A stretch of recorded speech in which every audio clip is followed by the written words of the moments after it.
Ladies and gentlemen, well, taking a cue from this particular session, it's also time to move ahead with our next session. It's another special session. If you all take a look at the topic, well, it's quite intriguing. Well,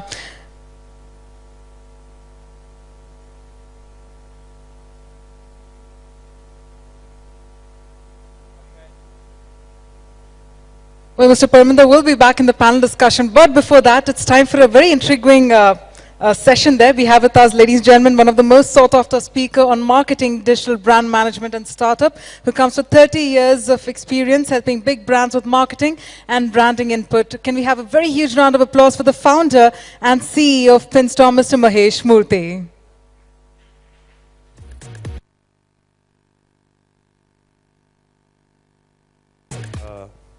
This is hopefully a short interlude.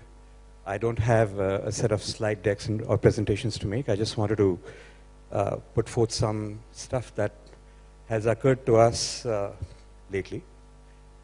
Maybe spend 10 minutes, take 4 or 5 minutes over questions, and then get a far more interesting panel after me to come and chat about real time. I came here with a premise, and my premise is somewhat incendiary to a few of us, and the premise basically says winners have product strategy while losers have marketing or social strategy. What do we mean by that? In terms of background, I started out working in advertising, or before that in sales, in 1984, so it's been about 30 odd years. And about 20, 30 years ago, if you looked at various sectors of industry, or even if you look at large traditional sectors today, if you look at the car business, Toyota has 21% global market share. Volkswagen Group has 20% market share. GM has 18, and then Ford and Honda and so on and so forth. You look at pharma, it's again similar, 20, 18, 16, 14, 12. You look at many sectors of industry, that's how market shares roll out. And in any of these sectors, like there was a gentleman from Lupin, even if you're a number 10 company in India, you're likely to be worth hundreds of crores of rupees. If you're a number 10 company in a sector worldwide, in one of these traditional sectors, you're likely to be on Forbes' billionaires list.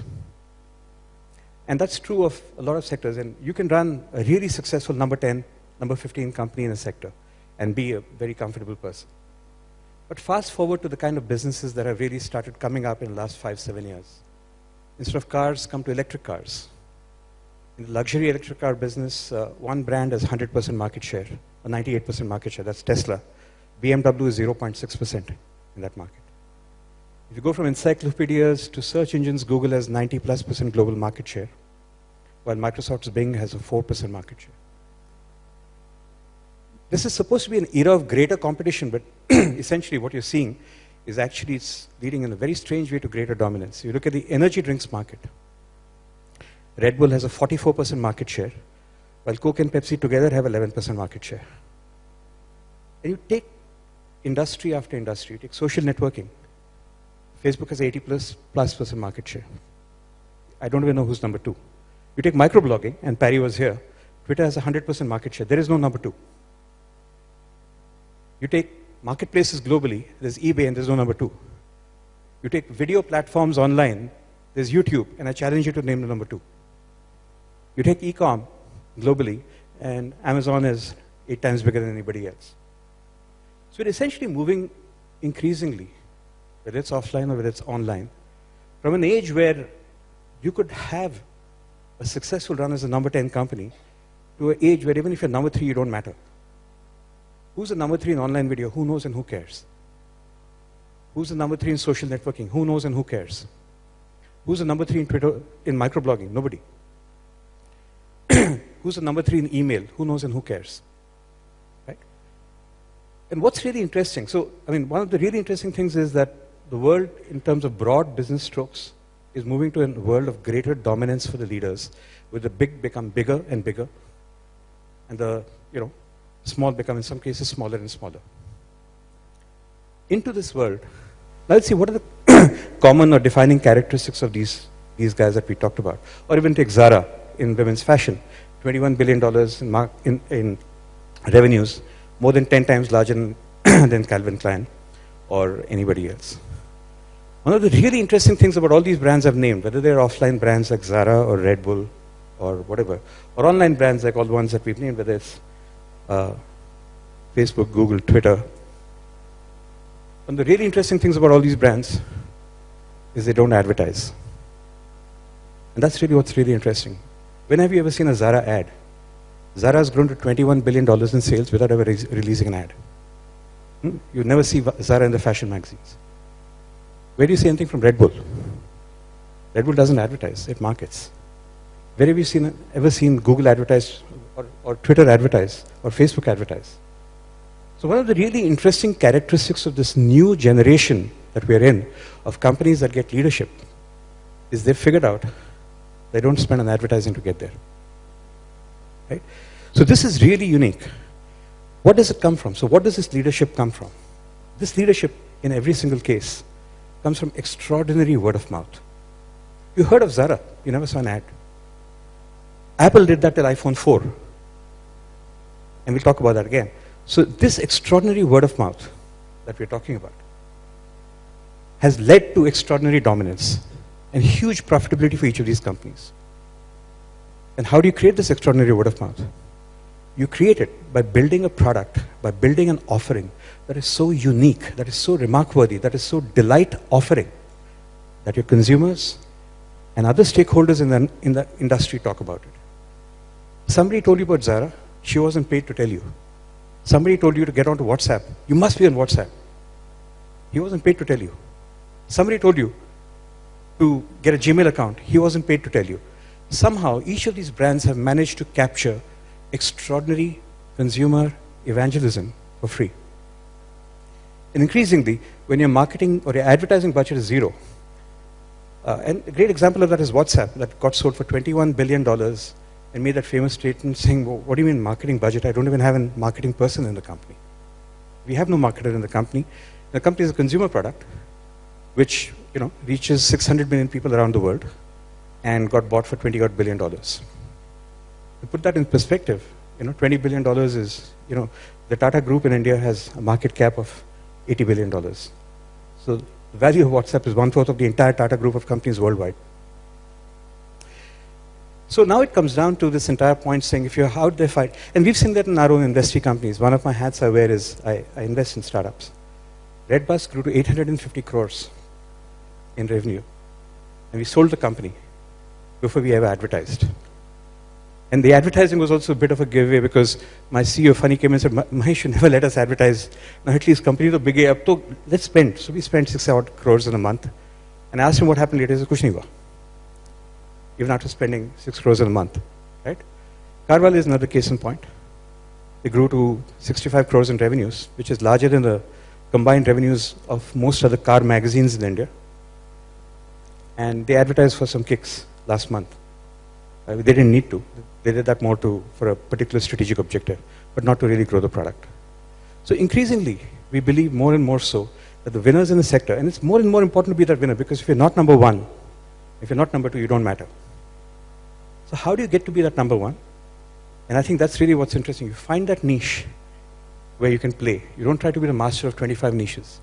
And in that niche, you figure out what is it you can do with your product and what is it you can do with your offering to get extraordinary positive word of mouth happening for you. Because if you don't do that, you will need to spend money. It's been a favorite adage that I keep getting beaten up for, but one of my favorite sayings is really that your marketing IQ is inversely proportional to your marketing budget. With every year in the market, I increasingly see it so. The more you can outthink and create a product offering that can grow, and we are in a world where today we have 280 million internet connections in India. According to the census, we still have only about 112 million TV sets. We have 2.5 billion internet connections around the world.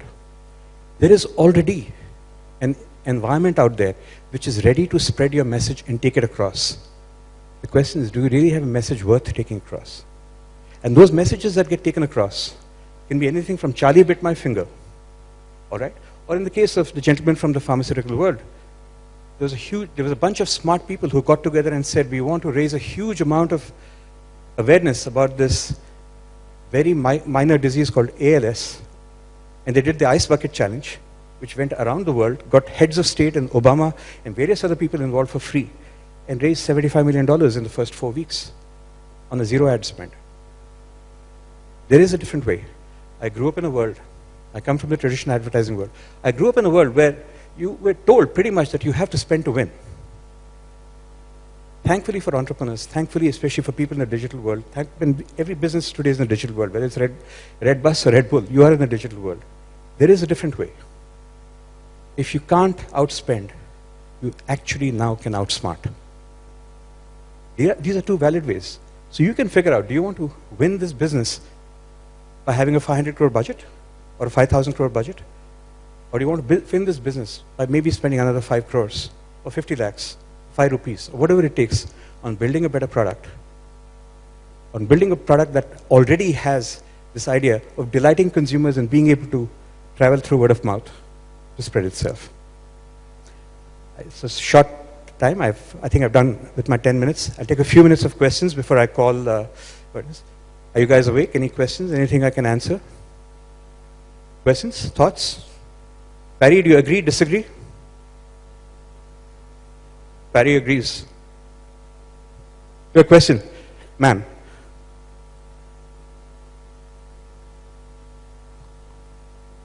Hi, I'm Sneha Parekh from Tata Motors.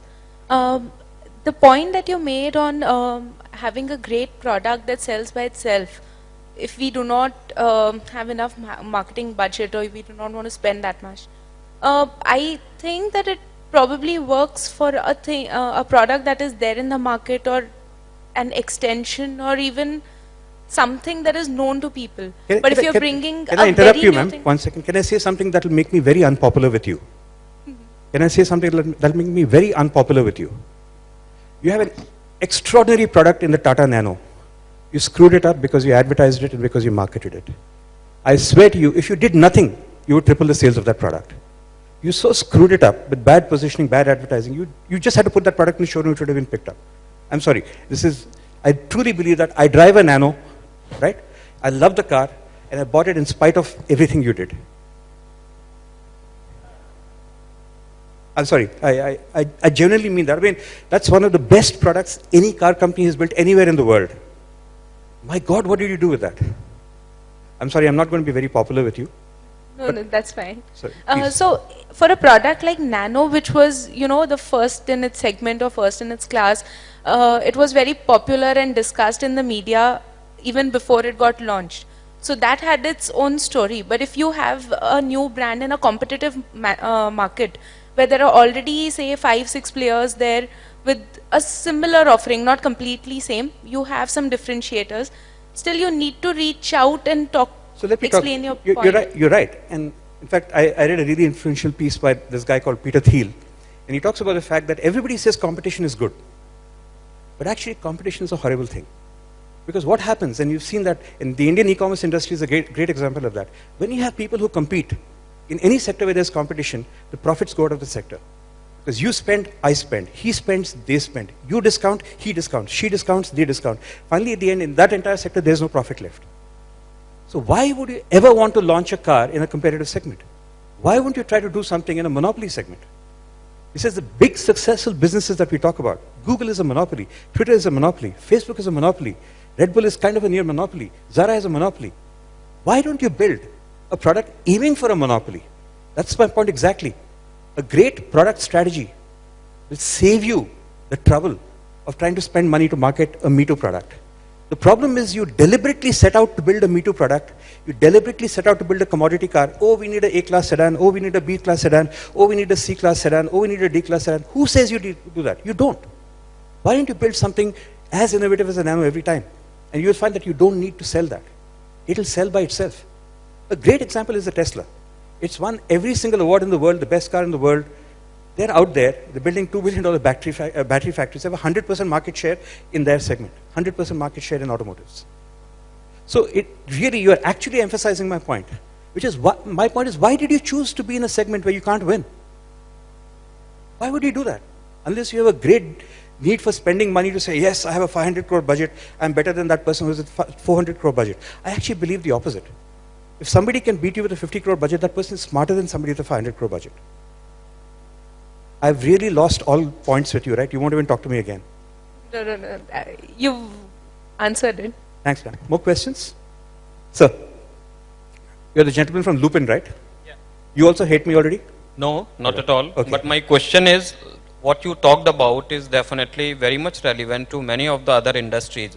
Now talk about the pharmaceuticals or the healthcare. I just did. No, so Okay. I'm perfectly all right with that. But my question is that in a country where most of the companies are working with generics, okay, now you mean to say that one has to think of a specific medicine for a specific disease which nobody else can make it?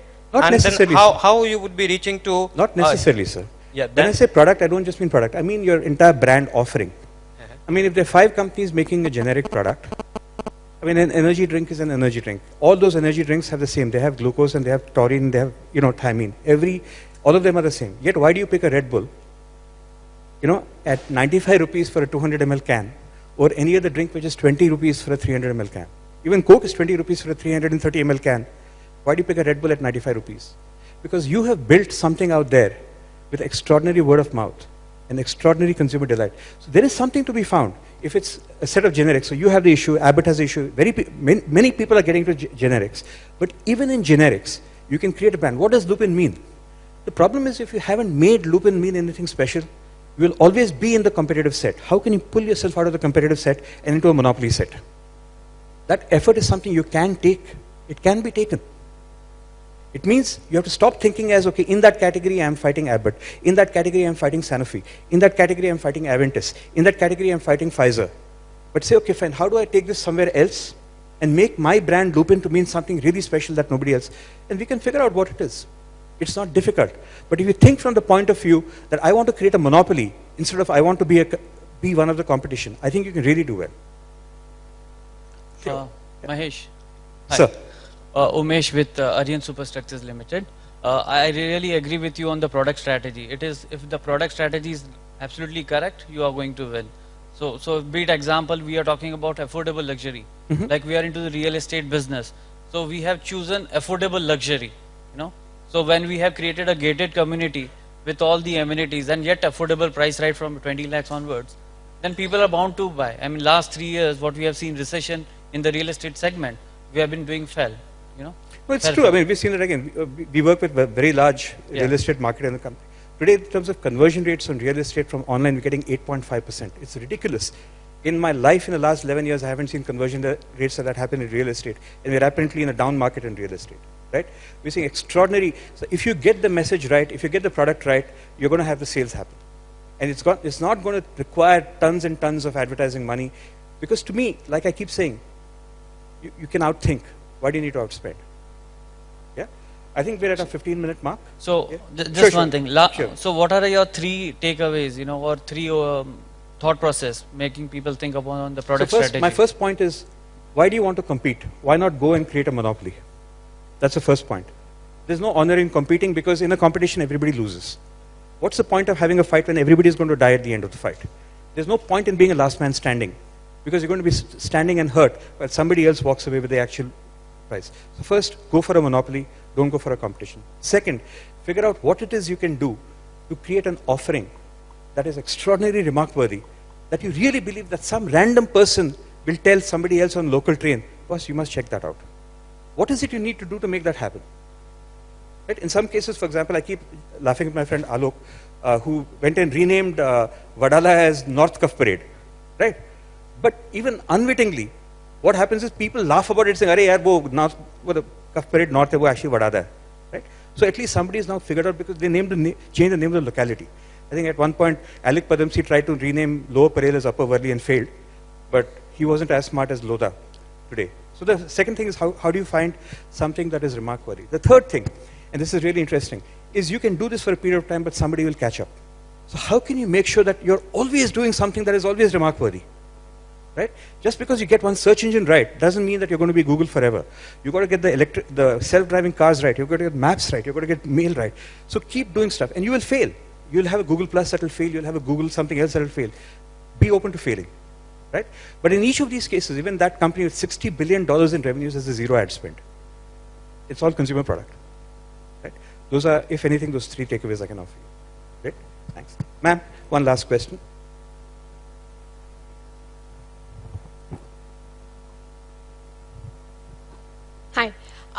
So I rightly agree that when we say that we have to build on product strategy, so today I say I Googled it in spite of saying that I searched it. So that's the power of a brand and a word of mouth. But I disagree. We have 37,000 brands, someone's rightly said that, present in India, and nobody can, I'm sure that 100 brands can play on monopoly. However, if there is an existing market, for example, if I talk about telecom, be it Idea, Airtel or Vodafone, so three of them are giving the same kind of a product line, three of them are giving the same solution, same customer services, everybody tries to build it on that I am number one. Same goes with the e-commerce, be it Snapdeal, Amazon or Flipkart, that we are the price marketers. So they are playing on price. So everyone cannot play in a monopoly market. So what we have been dealing is 37,000 brands. So in this kind of a scenario, we need to have an advertising budgets. So that's where we see the Pepsi-Cola war or that's a loser's justification for spending money. That's all right. I don't have a problem if you want to justify. No, I don't want to justify. I'm happy to have a fight with you. But let's wait, for example, for the 4G thing to roll out. And I promise you that if it works, if 4G works in India, Reliance Jio will not need to advertise. It'll wipe out everybody else, if it works. If it doesn't work, it's a different issue. I am agreeing with you on that fact that product is the thing. I'm talking about what about the existing market? Why do you care about that? What is this market? Are you happy being one of those 37,000 brands that will never differentiate itself? Sure, you can. But if you have a choice... As a company, if I, let's say I'm a Vodafone and I don't advertise tomorrow Airtel and Idea will take over the leap. I had to. Ma'am, that's because you're not innovating. If you're able to innovate and create innovation has been copied by the competition the next other day. So what? That's life. It's not easy. That's Nobody ever told you. There we need to advertise. No, you don't. Brand after brand around the world. No problems. Otherwise the discussion will go longer. The bigger the loser, the more you spend. No. All right, no issues. Thank you very much. I succeeded in pissing off a lot of you.